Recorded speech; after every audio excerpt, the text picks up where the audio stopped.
We've been here now for over 2 years, so I wanted to update you on the things that we don't like. Feel free to comment below what you don't like about living here in Utah. I'll be doing a video next week on what things that we really like about living in Utah. So if you subscribe to the channel, you'll get notified when that video does go live. On to the things that we don't like. The first thing that I wanted to share about what I don't like about living here in Utah is the traffic and the drivers. While the traffic is not as bad as it is in some of the major cities, I've definitely had people talk about that. However, once you're living here, you get used to driving all over the place, from going when I show property and helping people move, just everywhere that I will drive around the Salt Lake City area and down into Provo and then up into the Kaysville Layton area, just dealing with the freeway traffic and then adding in the surface road traffic. It just seems like there aren't enough freeways here compared to where I'm used to. Growing up in Southern California, there's like 25 different freeways that you can go on. Here, there's mainly one freeway. You got Interstate 15, and then you have some other highways that you can take. Granted, there's Interstate 80 and 215, but for the most part, you're going to be using I-15, and in the morning rush hour traffic time, it's not great. And then same thing in the evening commute. Now, when I use Apple Maps, it'll redirect me a bunch of different ways. It'll have me get off this freeway, take some surface roads over, then get on to this highway. So there are options, but it does take you longer than it would if I'm driving at, say, 10 a.m. or 2 p.m., for instance, to get around. Now, as far as the drivers go, they are some of the worst that I've seen anywhere. And I've lived in, I think, 6 states now in my lifetime, and I don't think I've found worse drivers than what they have here. People drive really, really fast. I know that I mentioned in another video about people running red lights. So if you're one that's watching this that watched that video, just know that you have to wait that extra couple seconds when the light changes, because people run the red lights here. And while they did run them in other parts of the country that I've lived, it just seems like they are doing it much, much worse. Or maybe because I'm getting older that I notice it more, so it's more bothersome than it was when I was younger. But you're going to notice that everybody seems to run the red lights, and they don't seem to, ticket you for doing that. So people are going to keep doing that. So that's why that's number one, the traffic and the drivers here. The number two thing that I don't like about living in Utah is it's really, really dry here. So you're going to need to apply lotion way more than what you're used to, unless you lived in a dry climate already. But I didn't ever really use lotion in my entire life until we moved here. Now I need it all the time, or else I get really, really itchy, especially in the fall time and winter time. It seems like it's worse around this time of year right now, where it's heading into winter, and I just get really, really itchy. So if I don't apply lotion, then I can actually create scratch marks, which then could, if I scratch even more, can lead to, like bleeding or whatever, just because of you being itchy. But you also need to use chapstick here. Never really had to use it other than a few times in my life. You need to stay hydrated. I feel like I drink way more water here than I've ever drinking. So you're going to need to drink more to stay hydrated, which is a good thing for you to drink more water, since they want you to drink, whatever that is, half your body weight in water, which would be a ton of water. But you're just going to need to drink more liquids, I guess, to stay hydrated. We also found out the first year we were here that you need suntan lotion more than what we felt. I guess when we were at the lake the first year, we've got really, really sunburned. It didn't feel like you really needed it. It wasn't, hot where it felt like, hey, I should put suntan lotion on, but you were definitely in the sun, and we're higher in elevation here. So that caused some issues. We all got burned and got over that. So now we know once it's, late spring, early summer, that if we're outdoors, we need to make sure that we're applying suntan lotion to me and the wife and the kids. So we do that as well. But the dry air here is something that you have to get used to. There are some real good pros to it, and that's once the temperature heats back up again and it's in the 70s, 80s, 90s, it's really, really nice just to sit outside. Like, I found that outdoor living space is definitely something that we would use here. We had it when we lived in Nashville, but I never really wanted to sit outside because it was humid. Well, it's not humid here, so it's really nice to sit outside. And once it gets to fall time, it's really nice with, having some sort of fire pit that you can sit outside and stay warm that way. But you can definitely enjoy all that because of the dry weather here.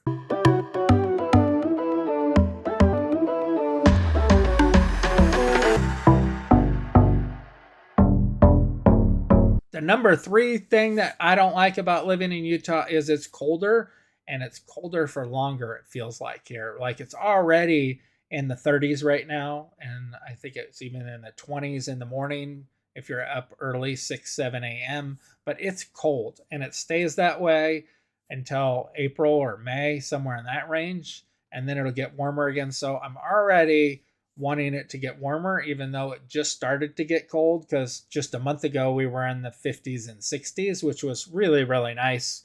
But it just feels like it stays colder longer. Now, I like it when it snows because then it's really cool to see, and you get to be able to go enjoy everything you can do in the snow, throw snowballs, make a snow fort, we build a snowman. All of that is really, really cool. So we're looking forward to getting more snow so we can actually do that this year. But just it's colder than what I really would like. I'd like it to be about 10 degrees warmer if it could. So if the weather people could hear that and make that happen, it would be awesome, because I really like 40s to be like the low side of the temperature. But it is what it is. And I knew that when we moved here that it was going to be colder than what we were used to, because I put up with the cold so that I can get to all the fun stuff that I can do when it's warmer.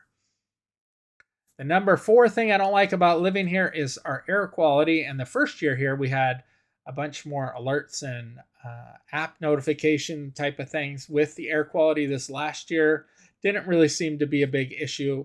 I don't remember anything this year as far as bad air quality days, but we do get something called the inversion layer here. So you could Google that if you wanted to, but it's basically warm air gets trapped by cold air and causes kind of like a smog like type feel to it, and it creates some bad air quality. So if you have asthma or other breathing conditions, definitely talk to your doctor.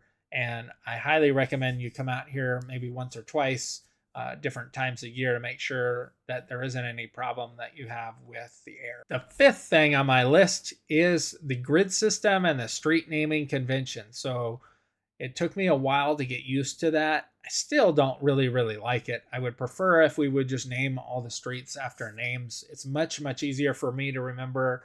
I still don't know exactly which streets is which based on where I'm driving sometimes.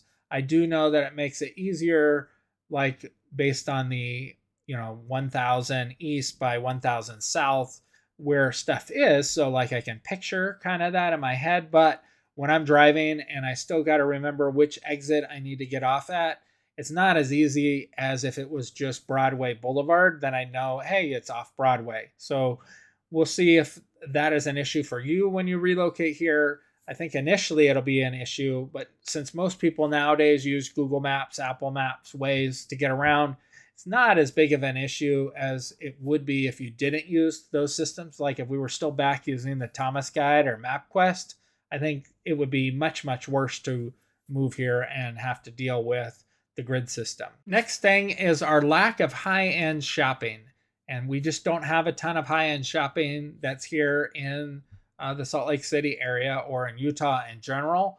You're just not going to have a ton of high-end shopping. And so if we're looking for certain stores that they don't have in Salt Lake, it means we're either driving to Las Vegas to get it, Denver, Colorado, or into Los Angeles area, which, that's not really a bad thing to go visit family. But you just don't have a ton of high-end shopping that's here. There are enough stuff, I guess, for shopping, so we don't really lack what there isn't much that we're wanting that we can't either order online, I guess. But if we just want to go out and go shopping, we just don't have a ton of high-end shopping here. The number 7 thing that bothers me about living here, and that's the state-run liquor stores, and that you can't buy wine at the grocery store. And when we first moved to Nashville, you couldn't buy wine at the grocery store. And then I want to say the second year that we were there, they started allowing wine to be sold at the grocery store. And I want to say it was like a big to do. And you would see people that would load up their carts with wine, like massive amounts of wine, like it's like they never bought wine before. So maybe some of the people that were against it being sold at the grocery store would be like, holy cow, look at all this, look at these drunk people, whatever. After that settled down, I would say after the first month, then you'd see people buying like a normal amount of wine, a bottle here, a bottle there. It just saved them from having to go to the liquor store that there in Nashville was right next to every grocery store. It was super weird that you had to go out of the grocery store, or like you go to Costco, you couldn't buy any sort of alcohol in Costco, but then Costco attached to it would have its own liquor store, so you could buy everything there. Made no sense to me, but that's how that was. So, as far as why I don't like wine at the grocery store, we use it sometimes in some of the recipes for cooking. And I guess most of it cooks out, but it gives it flavor or whatnot. And so I have to go to the state run store to get that. Don't necessarily mind everything else that you need to buy at the state run store, since if I want to buy beer, you can buy it at the grocery store or the gas station, or if you need any sort of hard seltzers, anything like that, you can buy. If you want to buy some of the special craft beer or higher proof beer, then you're going to have to go to the state run store.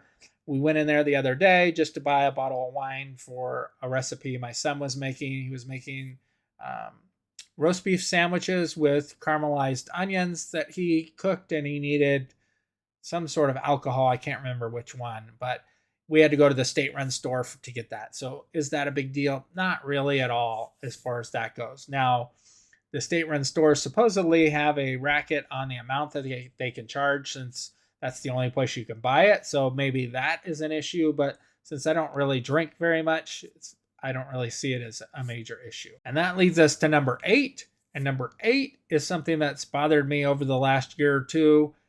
Not when we first got here, but that there's no gambling or lottery in Utah. Now, I don't understand why we don't have the lottery, because that supposedly helps out schools. I've heard things that it does and it doesn't.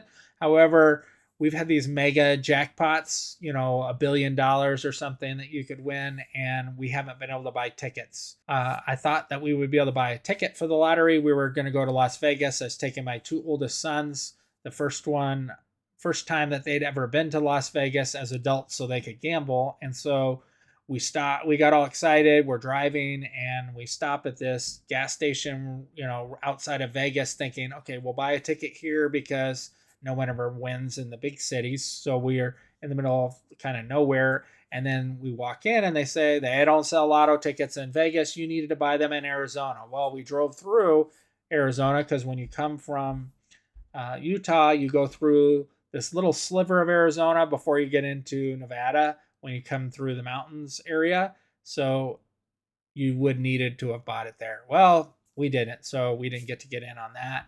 But you can't buy any sort of lottery tickets here. You got to go to another state to buy them, and then no gambling at all. So gambling, I guess, isn't an issue because you can get to Wendover, Nevada, which is about an hour and 45 minutes, and do whatever gambling you want to go to. And I've heard that the hotels are okay there. If someone has been there and is watching this, comment below which hotel you like in Wendover, if you think that they're good, and everything else.